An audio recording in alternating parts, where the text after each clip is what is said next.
আসসালামু আলাইকুম দর্শক। এই যে আমার ক্যামেরার বন্দী যে দেখতে পারতেছেন আশপাশের যে দৃশ্যটা, এই প্রকৃতি আমার মন ছুঁয়ে যায়। এই প্রকৃতির মাঝে যেন নিজেকে হারিয়ে ফেলতে মন চায়। তাই এখানে নিত্যদিন সবসময় আসি ঘুরতে, একটু ভালো লাগা কাজ করে। তো এই প্রকৃতির সান্নিধ্যে আপনি যদি আসেন তাহলে আপনার মনের যে দুঃখ, কষ্ট, আবেগ, অনুভূতি যা আছে এভরিথিং অল ওভার সবকিছু কিন্তু আপনি এখানে শেয়ার করতে পারবেন।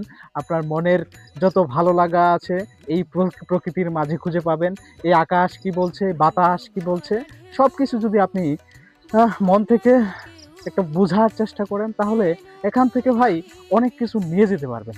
তাই অথবা আপনার প্রিয় শিক্ষকও পেতে পারেন। হ্যাঁ, অথবা আপনার প্রিয় প্রিয় শিক্ষাকেও পেতে পারেন। তো এখানে আসছি, আসবো, প্রতিনিয়তই চলবো। এই প্রকৃতির প্রতি ভালোবাসা আরো দিন দিন বাড়তেছে। তাই প্রকৃতিতে আসতেছি, আপনাদের মাঝে দু একটা ভিডিও শেয়ার করার চেষ্টা করতেছি। যদি আসলে এই প্রকৃতির প্রতি একটু ভালোবাসা জন্মায় তবে আপনিও ছুটে আসতে পারেন এই শেরপুরের গারো পাহাড় সীমান্তে, প্রকৃতির নেশায়, প্রকৃতির ভালোবাসায়। তো ধন্যবাদ সবাইকে। আবারও কথা হবে, আবারও দেখা হবে যে কোনো ভিডিওতে।